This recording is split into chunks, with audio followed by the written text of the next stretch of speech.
D24 live চাই থকাৰ বাবে আপোনাক ধন্যবাদ আৰু এই মুহূৰ্তত আপোনালোকৰ মাজলৈ লৈ আহিছো আন এক গুৰুত্বপূৰ্ণ খবৰ জিএমচিএছৰ চূড়ান্ত হেমাহিৰ বাবে যি নৱজাতক শিশুৰ মৃত্যু হৈছিল সেই ঘটনাৰ চাঞ্চল্য মাৰ নাযাওঁতে জিএমচিএছৰ ভুল চিকিৎসাৰ বাবে চন্দ্ৰপুৰৰ এগৰাকী ছাত্ৰীয়ে এতিয়া মৃত্যুৰ সৈতে যুঁজিব লগা পৰিস্থিতিৰ সৃষ্টি হৈছে এই সন্দৰ্ভত আমি আপোনালোকৰ মাজলৈ লৈ আহিছো সবিস্তাৰে খবৰ গুৱাহাটী চিকিৎসা মহাবিদ্যালয়ৰ চূড়ান্ত হেমাহিৰ বাবে এগৰাকী দেৱশিশুৰ মৃত্যু হোৱাৰ ঘটনাই সমগ্ৰ অসমত চাঞ্চল্যৰ সৃষ্টি কৰিছিল আৰু সেই ঘটনাৰ চাঞ্চল্য মাৰ নাযাওঁতে চন্দ্ৰপুৰৰ এগৰাকী ছাত্ৰীয়ে জিএমচিএছৰ ভুল চিকিৎসাৰ বাবে এতিয়া মৃত্যুৰ সৈতে যুঁজিব লগা পৰিস্থিতিৰ সৃষ্টি হৈছে চন্দ্ৰপুৰৰ দিগাৰুমুখৰ অমিত ৰায়ৰ কইনা তথা মিনভা একাডেমীৰ হাই সেকেন্ডাৰীৰ প্ৰথম বৰ্ষৰ ছাত্ৰী পূজা ৰয়ে জিএমচিএছৰ হেমাহিৰ বাবে এতিয়া মৃত্যুৰ সৈতে যুঁজিব লগা পৰিস্থিতিৰ উদ্ভৱ হৈছে পূজা ৰায় নামৰ ছাত্ৰীগৰাকীয়ে 2 জুনত কলেজলৈ গৈ থকা অৱস্থাত এখন বাহনৰ খুনাত ভৰি এখন ভাগি গৈছিল তাৰ পিছতে পৰিয়ালৰ লোকে তেওঁক ততাতৈয়াকৈ গুৱাহাটী চিকিৎসা মহাবিদ্যালয়ত ভৰ্তি কৰিছিল জিএমচিএছত 11 জুনত ছাত্ৰীগৰাকীৰ অস্ত্ৰোপচাৰ কৰা হৈছিল যদিও ছাত্ৰীগৰাকীৰ ভৰিখনৰ তলৰ অংশ লাহে লাহে মাংসবোৰ পচি যায় আৰু পিছত জিএমচিএছৰ চিকিৎসকক দেখুৱাতে তেওঁলোকে কয় যে এডাল নাৰ্ভ নষ্ট হৈ গৈছে বুলি পিছত জিএমচিএছৰ চিকিৎসকে কেইটামান বেজি দি ছাত্ৰীগৰাকীক ঘৰলৈ আহিবলৈ দিয়ে কিন্তু ছাত্ৰীগৰাকীয়ে লাহে লাহে অসুস্থ হৈ অহাৰ লগতে ছাত্ৰীগৰাকীৰ গোটেই ভৰিখন নষ্ট হ'বলৈ ধৰিছে পৰিয়ালৰ লোকে এতিয়া অভিযোগ আনিছে যে জিএমচিএছৰ ভুল চিকিৎসাৰ বাবে ছাত্ৰীগৰাকীয়ে এখন ভৰি এতিয়া হেৰুৱাব লগা পৰিস্থিতিৰ উপক্ৰম হৈছে ইপিনে উপযুক্ত চিকিৎসাৰ বাবে ছাত্ৰীগৰাকীৰ পৰিয়াল যথেষ্ট দৰিদ্ৰ হোৱাৰ বাবে ছাত্ৰীগৰাকীৰ পৰিয়ালৰ এতিয়া ধনৰ অভাৱ হৈছে যাৰ বাবে ছাত্ৰীগৰাকীক উন্নত চিকিৎসাৰ বাবে বাহিৰলৈ নিবলৈ এতিয়া তেওঁলোক সক্ষম হোৱা নাই সেয়েহে মুখ্যমন্ত্ৰী হিমন্ত বিশ্ব শৰ্মাক ছাত্ৰীগৰাকীয়ে আহ্বান জনাইছে যাতে তেওঁ সুস্থ কৰি তোলক আৰু ভুল চিকিৎসা কৰা জিএমচিএছৰ চিকিৎসক কেইজনৰ ওপৰত শাস্তিমূলক ব্যৱস্থা গ্ৰহণ কৰে যেন কেতিয়া এক্সিডেণ্ট হৈছিলে এক্সিডেণ্টটো হৈছিলে 2 জুনত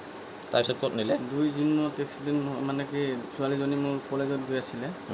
কলেজত গৈ থাকোঁতে বুঢ়া মায়াঙৰ সমীপত মানে কি কাৰ এখনে খুন্দিয়াই দিয়াৰ তৎক্ষণাত মানে কি নিফালে জিএমচিএছত ভৰ্তি কৰোৱা হ'ল ভৰ্তি কৰাৰ পিছত তাৰমানে কি তাতে ইমাৰ্জেঞ্চি ট্ৰিটমেণ্ট কৰি পেলাই তাতে ক'লে যে ব্লাড বহুত লছ হৈছে ব্লাড দিব লাগিব আমি ব্লাড দিলোঁ তাৰপিছত ভৰ্তি কৰা হ'ল ভৰ্তি কৰাৰ পিছত সিহঁতে কৈছে যে এইটো হাৰ্ডি ভাঙিছে হাৰ্ডিৰ অপাৰেশ্যন হ'ব তো সিহঁতে নিফালে ৱাৰ্ডত ৰাখিলে ৰখাৰ পিছত মোটামুটি সিহঁতে 10 দিনমান পিছত মানে কি অপাৰেশ্যন কৰিলে অপাৰেশ্যনটো কৰাৰ পিছত মানে কি হাৰ্ডিটো ওপৰতহে ভাঙিছিলে লং হাৰ্ডিটো ভাঙিছিল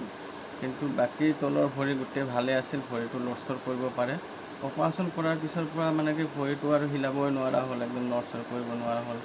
লৰচৰ কৰিব নোৱাৰাৰ কাৰণে মানে কি সিহঁতে 2 দিন পিছে ডেইলি আহি পেলাই সিহঁতে লৰোৱা যে হিলিব সেনেকৈ কৈ থাকে সিহঁতে তাৰপিছত তাইও চেষ্টা কৰে হিলাবৰ কাৰণে হিলাব নোৱাৰে তাৰপিছত সেনেকৈ সিহঁতে মানে কি ৰাখি আছে তাৰপিছত লাহেকৈ দেখা পায় যে তলফালেদি ৰঙা হৈ একদম মানে কি ভৰিত যিটো মানে আঁঠুৰ তলত মানে ৰঙা হৈ চামৰাটো উঠি গৈছে উঠি যোৱাৰ পিছত মানে কি সিহঁতে তাতো মানে কি ড্ৰেছিং কৰিব ধৰিলে কিবা কৰিব ধৰিলে তাৰপিছত সিহঁতে মানে কি কৰিলে সিহঁতে ক'লে যে এইটো নাৰ্ভৰ অলপ প্ৰব্লেম হৈছিল সেইটোৰ কাৰণে এনেকুৱা হৈছে তাৰপিছত ড্ৰেছিং কৰি আছে আৰু বেছিকৈ বাঢ়ি গৈয়ে আছে তাৰমানে একদম গেলি গৈ আছে তাৰপিছত সিহঁতে গেলি যোৱাৰ পিছত সিহঁতে তাৰমানে কি CTVHত পঠালে CTVHত দিয়াৰ পিছত তাৰমানে কি নাৰ্ভৰ ইনজেকশ্যন মাৰিব দিলে ইনজেকশ্যন মৰাৰ পিছত আৰু বেছিকৈ হৈ গ'ল বেছিকৈ হোৱাৰ পিছত মানে কি বেছিকৈ গেলিব ধৰিলে আকৌ পঠালে নাৰ্ভৰ ডিপাৰ্টমেণ্টত তাৰপিছত নাৰ্ভৰ ডিপাৰ্টমেণ্টে মানে কি লিখি দিলে যে এইটো অপাৰেশ্যন নহয় বুলি লিখি দিলে তাৰপিছত হাৰ্ডিৰ মানে বিভাগত অহাৰ পিছত মানে সিহঁতে ক'লে যে এনেকুৱা এইটো অলপ নাৰ্ভৰ প্ৰব্লেম আছে এইটো বেজি মাৰিলে কলেজ গৈ আছিলে মায়ং মৃণালবাগ জুনিয়ৰ কলেজ গৈ থকা অৱস্থাত দাদিয়াকৰ লগত গৈছিলে তো আগৰ পৰা মাৰুতি এখনে আহি পেলাই খুন্দা মাৰি দিয়ে বাকী ল'ৰাটোৰ একো নহ'ল তাই হৈছে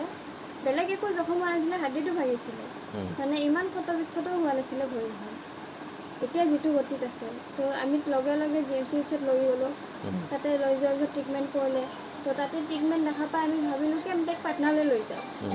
পাটনা যিহেতুকে হাৰ্ডিৰ কাৰণে ভাল তো আমি তাতে 5 দিন ৰখাৰ পিছতে মানে তাৰে ডক্টৰে সদায় কৈ আছে যে অপাৰেশ্যন কৰিম বাট ডেট দিয়ে ডেট পিছুৱাই দিয়ে ডেটত নকৰে তো আমি সুধিলোঁ যে ডেটত কিয় অপাৰেশ্যনটো নহয় অপাৰেশ্যন কেঞ্চেল হোৱাৰ কাৰণটো কি আমাক কৈছে হিমোগ্ল'বিন কম ব্লাড দিব লাগিব হিমোগ্ল'বিন বাঢ়িলেহে আমি অপাৰেশ্যন কৰিব পাৰিম তো সেইবিলাক কৰোঁতে আমি ভাবিলোঁ যে একবাৰ পাটনা ডক্টৰৰ লগত কথা পাতোঁ তো পাটনা ডক্টৰৰ লগত কথা পতাৰ লগে লগে ডক্টৰে ক'লে তোমালোকে লৈ আহা তো আমি তেতিয়া GMCHত ডক্টৰৰ লগত কথা পাতিলোঁ বোলে আমাক ডিছচাৰ্জ লাগে আমি পাটনালৈ লৈ যাম তেতিয়া আমাক ডক্টৰে প্ৰথম দিনা ক'লে যে আমি ডিছচাৰ্জ দি দিম তো যেতিয়া মানে কি আমি ডিছচাৰ্জৰ কাৰণে গ'লোঁ মাক টিকেট কাটিব দিব গ'লোঁ তেতিয়া মানে GMCHত ডক্টৰে ক'লে যে তোমালোকে তাইক নিলে কেনেকৈ নিবা ফ্লাইটততো নিব নোৱাৰা ট্ৰেইনত নিবা ট্ৰেইনত নিয়াৰ লগে লগে যদি ৰাস্তাত কিবা এটা হয় তেতিয়া কোনে ৰিস্ক ল'ব আমি ৰিস্ক ল'ব লাগিব আমি ফাঁচি যাম তো আমি ডিছচাৰ্জ দিব নোৱাৰোঁ আমি কি ট্ৰিটমেণ্ট কৰা নাই নেকি আমিতো ট্ৰিটমেণ্ট কৰি আছোঁ তাইক আমি ভাল কৰি দিম আমি নাই নেকি আমাক সেনেকৈ ক'লে তো তেতিয়া ডিছচাৰ্জ নিদিলে তো কৈছে যে অমুক তাৰিখে অপাৰেশ্যনটো হ'ব চিন্তা কৰিব নালাগে তো 11 জুনত অপাৰেশ্যন কৰিলে অপাৰেশ্যন কৰাৰ পিছত মানে কি ডক্টৰে আহি পেলাই বাৰ তাইক সোধে ভৰিখন হিলাব পৰা নাই কিন্তু ভৰিখন চেঞ্জ নাই প্ৰত্যেকটা পেচেণ্ট তাইৰ লগত যিমানকেইটা অপাৰেশ্যন হৈছিলে প্ৰত্যেকটা পেচেণ্টৰ ভৰি বা হাত যি অপাৰেশ্যন হৈছে চেঞ্জ আহিছে তাইৰ চেঞ্জ নাই তো ডক্টৰে বাৰ আহি ভৰিখন হিলাই দিয়ে হিলাই পেলাই তাইক সোধে ভৰিখন লৰাব পৰা নাই তো আমি ডক্টৰক মানে কি তাৰ 2 দিন পিছত সুধিলোঁ বোলে প্ৰত্যেকটা পেচেণ্টৰেতো ভৰি বা হাত যিয়ে অপাৰেশ্যন হ'ল চেঞ্জ আহিলে